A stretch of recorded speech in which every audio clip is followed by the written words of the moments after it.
Martin A. Seligman learned helplessness and the optimistic pessimistic explanatory style. During the 1960s, psychologist Martin Seligman at the University of Pennsylvania, who would later lead the happiness and positive psychology trend in psychology, began research on a limited domain facet of personality called learned helplessness. He first saw this phenomenon in an experiment on dogs on his first day as graduate student. It marks the beginning of the direction of his future in the psychology and the future of psychology itself.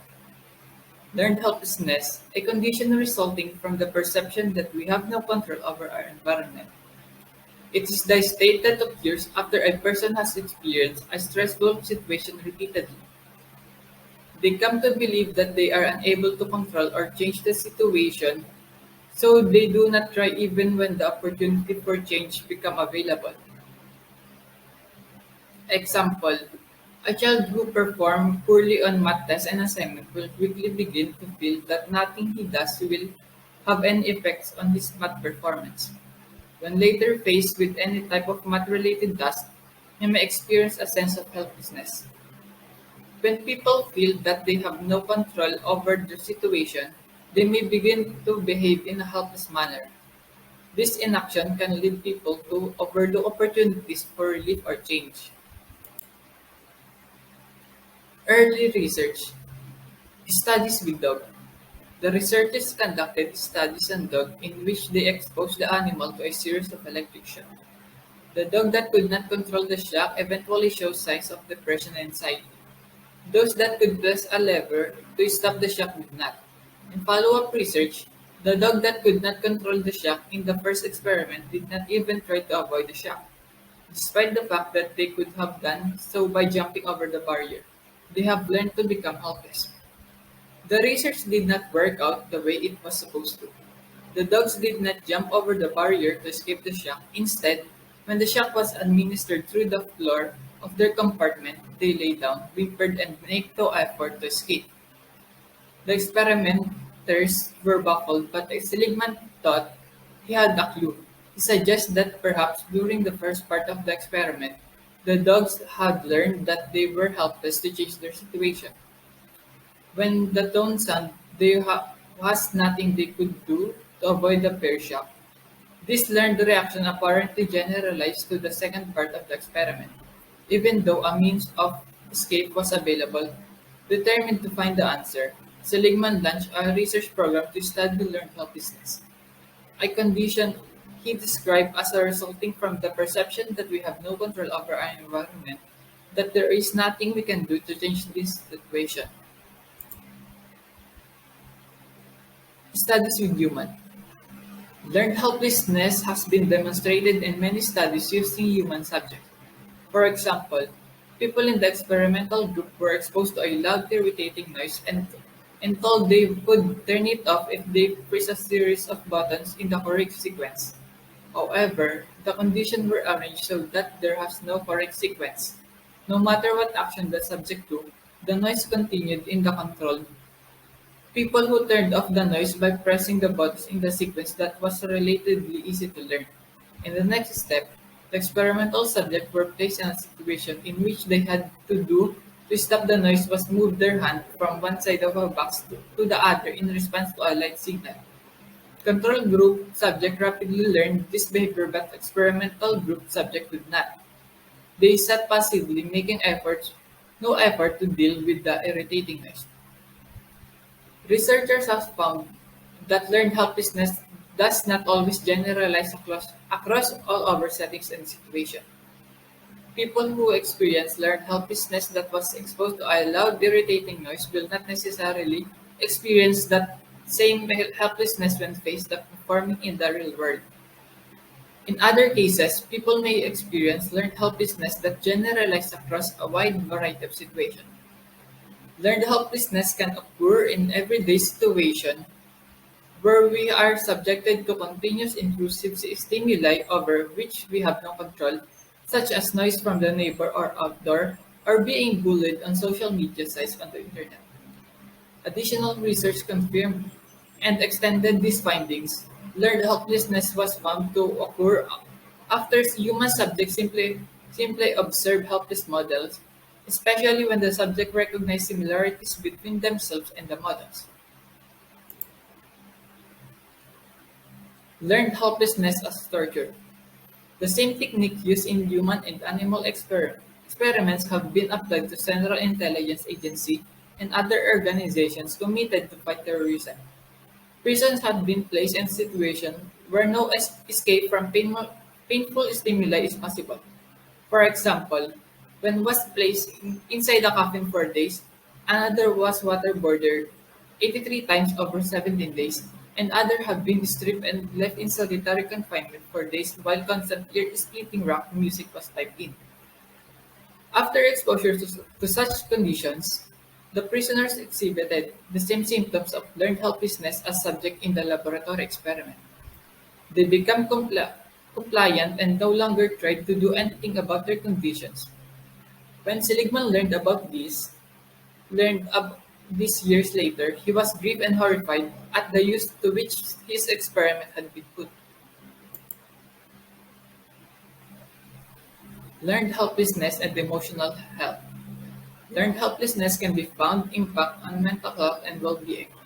People who experience learned helplessness are also likely to experience symptoms of depression, elevated stress level, and less motivation to take care of their physical health.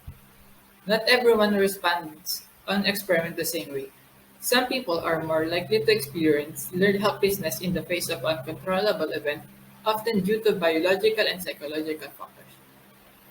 The benefit effects on psychological health of having control over one's life have been widely documented. Among cancer patients ages 29 to 80, those with the highest perception of control were better adjusted than patients who believed they had little control over their situation. These findings held even for patients who were severely debilitated by their physical conditions. Those who believed they could exert some influence over their illness and recovery and their emotions shows greater psychological adjustment than people in better physical conditions but with perception low of control. When you experience chronic anxiety, you may eventually give up on finding relief because your anxious feeling seems avoidable and untreatable because of these people who are experiencing mental health issues such as anxiety or depression may refuse medication or therapy that may help relieve their symptoms. As people ages learn, helplessness can become something of a vicious cycle. When encountering problems such as anxiety or depression, people may feel that nothing can be done to ease this feeling. Explanatory style, optimism and pessimism. Explanatory style, a way of explaining to ourselves our relative lack of control over our environment. It is how we perceive the world, which can affect our experience of stress as well as our reaction to our stressors.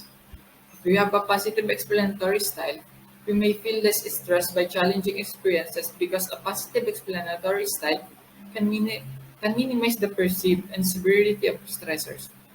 They seem like they're not such a big deal and will not necessarily occur. The three dimensions of explanatory style. Internal external refers to whether or not a person believes that they have control or influence over event. It is refers to the source of control and responsibility for the particular event. If a person attributes responsibility to themselves, then the control is internal.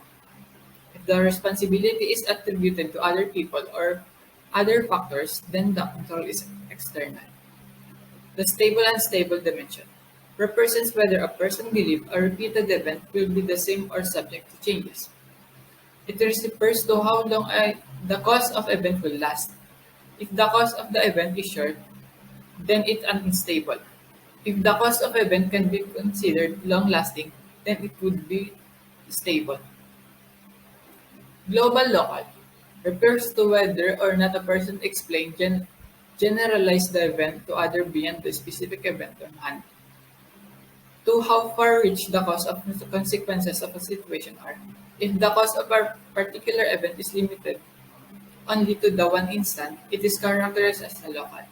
In contrast, if the event cause is far-reaching and can affect other domains of life, it would be considered global. An optimistic explanatory style can prevent learned helplessness. A pessimistic explanatory style spread helplessness to all facets of life. Optimism explains positive event in terms of personal permanent cause and negative event in terms of external temporary causes, while pessimists have the opposite explanatory style. They personally blame themselves for bad event and perceive the root cause to be fixed factor. When something good happens, they tend to attribute it to luck and see the cause temporarily. Optimists are people who expect good things to happen to them. Pessimists are people who expect bad things to happen to them.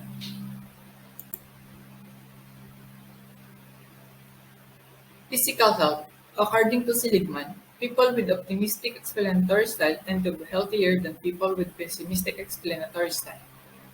Pessimists tend to believe that their actions are of little consequence and are likely to try to prevent illness by changing their behaviors with regards to smoking, diet, and exercise, or timely medical attention.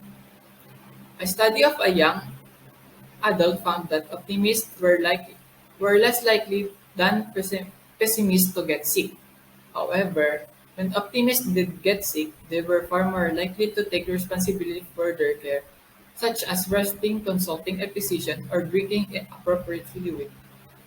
In a study of a college undergraduates, pessimists have twice as many infectious illnesses over a 1 year period than did optimists. Research in Finland found that optimists recover a positive attitude more quickly following the severe illness or death of a family member than did pessimists. Optimists are also more likely to cope better with health problems, to recover faster from certain medical procedures, or to manage stress better. Longevity. Optimists may live longer than pessimists. A longer-range study of nuns in the United States found that those who displayed optimism in the life stories they were asked to write in their early 20s had a significantly lower death rate when surveyed 60 years later than those who displayed pessimism in their early writings. A study of patients under treatment for a variety of medical conditions shows that optimists had 19% greater longevity than pessimists when both groups were surveyed 30 years later. Age. People over 65 tend to have more optimistic explanatory style and to score higher in subjective well-being than those who are younger. And a research on elderly people in China and in the United States shows that those who were more optimistic reported greater subjective well-being and less depressed than younger people. Elderly optimists also tend to underreport their weight, whereas pessimists claim that they weight more than they actually did. Culture. Culture differences in explanatory style have been well documented. Optimist, pes- Optimist pessimism measures were taken from college students in the United States and in China, as well as college students of Chinese American heritage. It was found that the American subjects were more optimistic than the Chinese American, and the Chinese American were more optimistic than the mainland Chinese. In the studies of Black Latin grandmothers who were the primarily caregivers for their grandchildren, and of the Muslim college students in Kuwait and Oman shows that those who scored higher in optimism were happier, suffered less depression, anxiety, and hostility, and reported fewer sleep disorders than people higher in pessimism. A comparison of college students in the United States and Japan found that Japanese students were more pessimistic than American students. The American students were far more likely to predict that positive event would happen to them rather than to other people. In contrast, Japanese students believed that positive events were much more likely to happen to other people. Stress.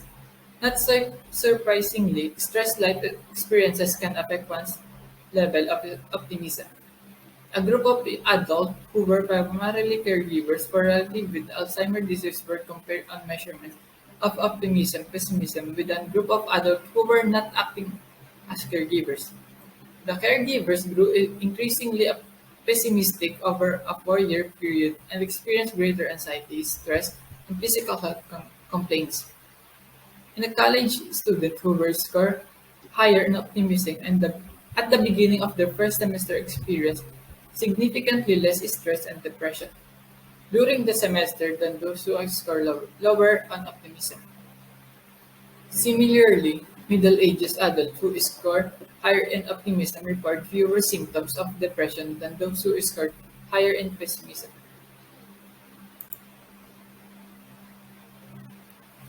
Performance. A study of American college students found that optimism typically earned better grades than pessimism. These findings also held for a study of college students with great optimism earned higher grades. Optimism in playing sports was studied in France and was shown to affect how well an athlete can dribble a basketball. In addition, when pessimists received lower grades than their peers, they reportedly being more depressed about it than did optimists who received lower grades than their peers. Cognitive function.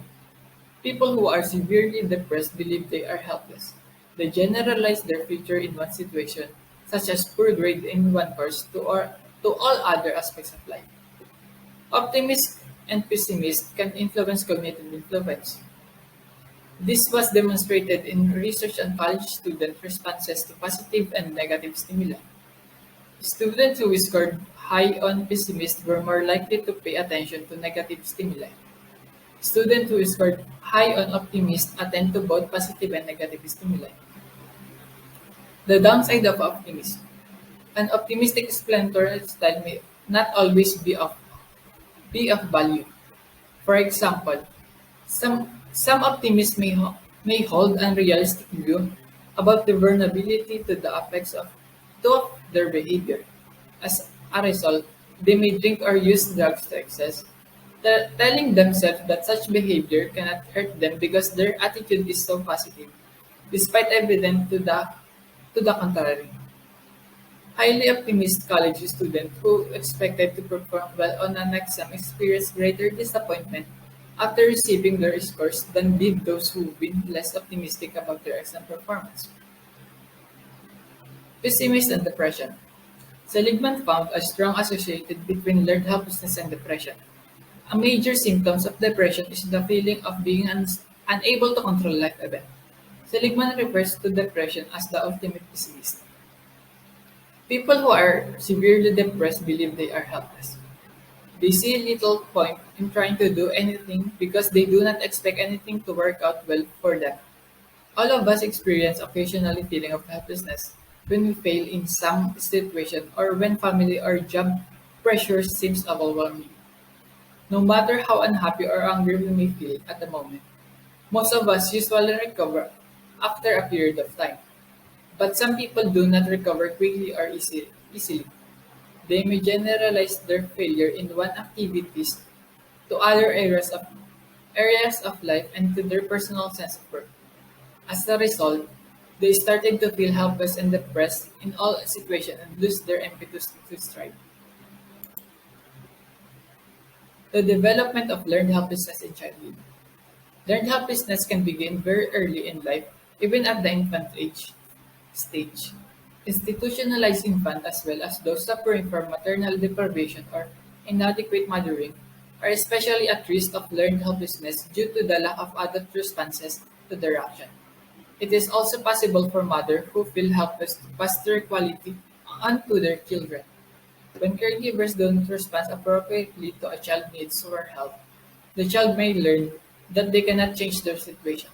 If this occurs regularly, the stage of learned helplessness may persist into adulthood. This generalized learned helplessness accompanies a sense of having no control over life. In contrast, a high correlation between responses and outcome provides positive feedback that leads to a feeling of mastery and control. A consistent explanatory style developed by about age 8 is strongly affected by the first explanatory style. Seligman wrote, pessimist parents also have pessimist children. And studies in Indian found the childhood level of pessimist or optimist can be strongly influenced by the parents' level of education. The greater the parents' formal education, the greater the optimism of their children. Learned helplessness may develop later in childhood in response to factors such as bullying from peers, a harsh school environment, or other negative experiences. Race and poverty are also related to the development of learned helplessness. Students who have frequently conflict with peers and who are treated by schoolmates and by teachers as though they are less intelligent or skilled may develop learned helplessness. Our low level of social support from their parents and to other family members can lead to high level of pessimism in children.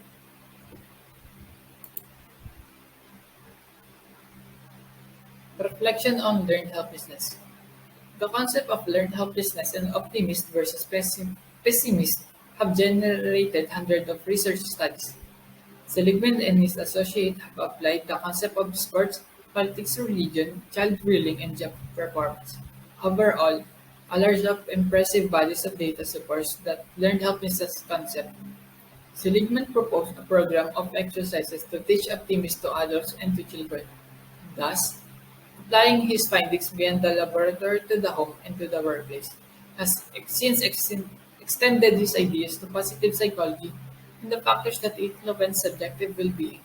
In other words, what makes us up.